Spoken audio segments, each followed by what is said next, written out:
কিছু মানুষ বিভ্রান্তি ছড়ানোর চেষ্টা করে যে বিএনপি কোরআন সুন্নাহর আলোকে থাকতে চায় না, কিন্তু বিএনপি সবসময় কোরআন সুন্নাহর পক্ষে ছিল এবং আছে, মন্তব্য করেছেন বিএনপির মহাসচিব মির্জা ফখরুল ইসলাম আলমগীর।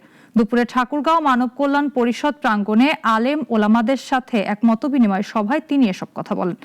এ সময় তিনি সবাইকে সতর্ক ঐক্যবদ্ধ থাকার আহ্বান জানিয়েছেন। সভায় জেলা বিএনপির সভাপতি মির্জা ফয়সাল আমিন, সাধারণ সম্পাদক মোহাম্মদ পয়গাম আলী সহ জেলা আলেম ওলামা, ধর্মীয় ব্যক্তিত্ব ও বিএনপির স্থানীয় নেতারা উপস্থিত ছিলেন।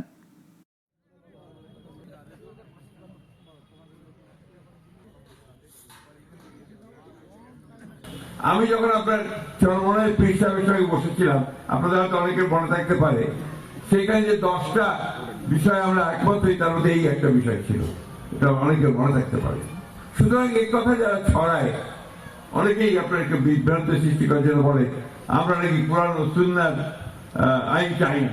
নাউজুবিল্লাহ, আমরা সবসময় কোরআন ও সুন্নাহর মধ্যেই আমরা থাকতে চাই। আমাদের